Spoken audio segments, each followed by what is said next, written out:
So you're getting a little better at CS, you've got to grips with the basics. Now you're getting to the stage where you feel like you want to learn a position or learn a specific role, but you're not sure of the most efficient way to do that other than just trial and error and practicing and doing your absolute best. You've learned all the smoke lineups and you're practicing your aim, but there's still something missing. Well, today I'm going to teach you about demo reviewing and how to efficiently demo review to learn a position, learn a playstyle or a new map really quickly and pick up some things that you're seeing and what you should be paying attention to while you're watching these demos so that you can really elevate your game. Maybe you can bring some new utility to your team play. Maybe you can bring a couple of new spots, a couple of new angles or crossfires that you've learned.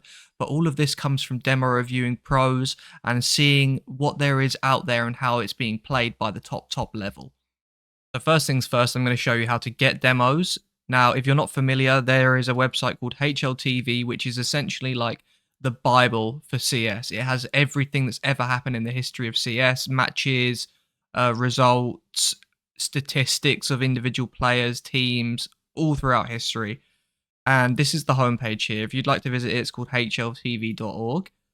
Immediately from the homepage, I scroll right down until I see this part that says results. Now, let's say that I would like to learn how to play train. We go to map, filter, we click train. And now we have a list of matches or series that have had train in them. Monty versus M1 in a best of 3. We'll choose this one. And then here you'll see a link that says demo sponsored by Bitskins. You click that. It will connect to the server and begin to download a zip folder. Now you're going to need either WinZip or WinRAR to open that zip folder, so make sure that you've got one of those programs to do that. And once it's downloaded, which will be done any second, now we have 3 demos, each map separated, and map 2 here is train, which is the map we're after. So how do I get this file into a position where it's actually usable? Well, I'll show you now. So essentially in your game files, what you're looking for is this route here. So Steam into Steam apps, common, Counter-Strike Global Offensive, funnily enough, even though we're on CS2 now, /game/CSGO. And you'll find a folder which has these folders in it: bin, CFG, maps, panorama. And then you'll see that I've got demos in here. So Bait versus the Huns, Bait versus Boom, Astralis versus Bait. And there's a few that I've downloaded myself from Faceit matches as well. So all I do is I take my map that I want to watch. This is train. And I drag it into this location. Now we'll hop into the game and I'll show you how you can open this demo file from inside CS2. A very important point that I forgot to make in the previous section is when you watch a demo, when you choose a demo to watch, make sure you have a plan in your mind of what exactly it is that you're trying to gain from watching that demo. Don't just think to yourself, I'm going to just watch a whole demo on train, because it doesn't really give you a target. It doesn't really give you a goal to aim at. You're just generally watching like an entire match. It's just like watching a caster do it on, in a major, and you don't really gain much from it. The best way to do it is to think about a position in general that you want to learn. Let's say like the B-bomb site on train. Find the player who plays that position and just stick with them the entire half and see what they do, what nades they throw, what positions they play, etc. And a way that you can do that, you can target who exactly you want to watch a little bit better, is if you go down to the match stats on the page where you download the demo, you select the map that we want to watch, train, and let's say you want to focus on the CT side. Well, we see that this player here, Leen, went 12-3 with almost 120 ADR. He had a great half. So why don't we figure out what it was that Leen did so well on his CT side to let him go 12-3? Lucky for us in this specific example, which is a complete coincidence, Leen is the B player. So we're going to focus on learning the B role for CT side train, because Leen had a great performance, so it only makes sense to watch him. So what I'm looking for, right, as I go through the round, I'll do just one breakdown on a pistol round. I'm not going to go through every single round to give you an example, but I'm looking at early round positioning. I'm looking at crosshair placement. I'm also taking into account, you know, what utility does he have when he takes a position. If you've got a Molotov, you can be a bit more aggressive, because if you hear them rushing, you can molly that off and get away. But here, in this example, he's got no utility. So he'll be able to play it a little bit differently and probably a bit more passively. What is he trying to achieve with this initial play here is what you've got to be thinking in your mind. Well, right now, he's gaining information on upper B. He's not spotting anyone until that point, so he's relaying that information. But not only is he doing that, you can press shift to bring up the radar, he's also initiating a crossfire between Afro, working from Pop, and himself, and there was another teammate working with him in Ryu there as well.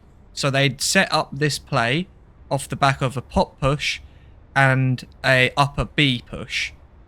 Now, that example you can try and work with your friends if you've got some friends in matchmaking, but if not, just take away the angles he was holding and the timings that he took on his peaks, and the fact that once his team got the kills, look, he didn't continue aggressing. His team's still in a man advantage, and he decides to back on away instead of keeping that map control. And those are things that you have to start picking up if you want to improve at the game. You have to play back when you have man advantages. But yeah, so he just plays back. He plays off his team. You see that his teammate goes 1 for 1. He's continuing to play passive. Now he's playing a late round position rather than an early round position. And he's simply playing for info and trying not to die, so that him and his teammate can work together, which is why he's doing this little up down on the ladder. You see this quite often on train, so this is something that you can steal for yourself.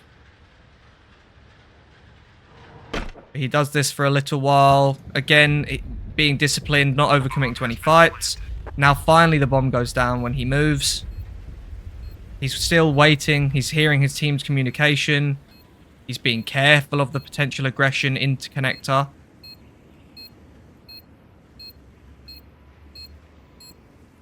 But he's just clearing out his angles. And now they go for the tap.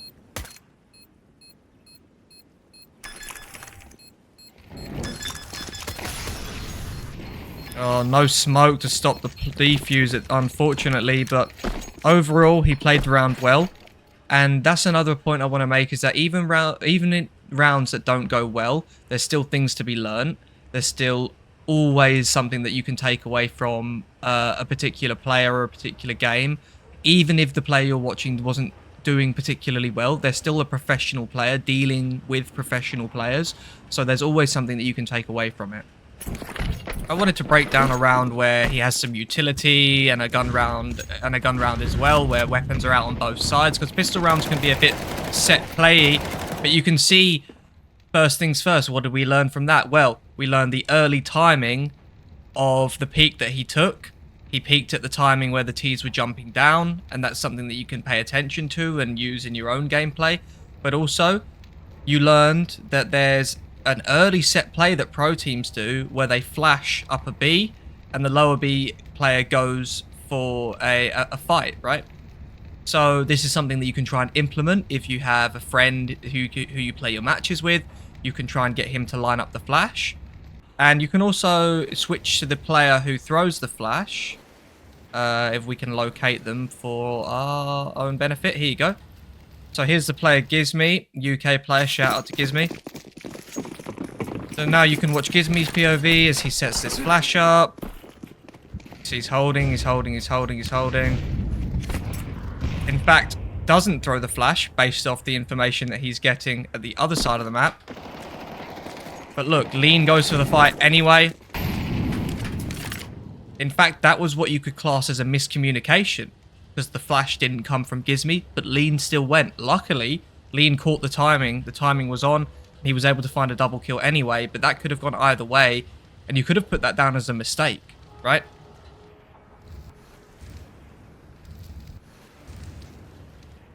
we're still watching Lean here, and we still want to... So what has happened? He's got himself 2 kills. What does he do? He backs away. Where does he back away to? Well, he backs all the way back here to a position where he's not easy to kill without the T's taking a lot of map control and falling into other angles for his team. 2-man advantage, so there's no need to be aggressive. Look at that. Gets the information. What's the immediate response? It's not to fight, it's to flash. He slows them down. Now his team are here on rotation. He's given everyone plenty of time to get themselves over here before he's ready to go out and turn and take the fights. And look at that. His team arrive based off of the patience and the utility. They all find the kills, and only 1 player dies in that round. So really a textbook round, except for that initial miscommunication. But these are all things that you can pick up on, and you'll make your own assessment of what happened, why things went wrong. Was it a miscommunication? Was it an individual mistake? Those kind of things. Was it just a missed shot, right? The more you watch, the more you'll pick up on those things. But that's mainly what I wanted to talk about, and I hope that that's a good assessment of how you should use your HLTV demos to your advantage.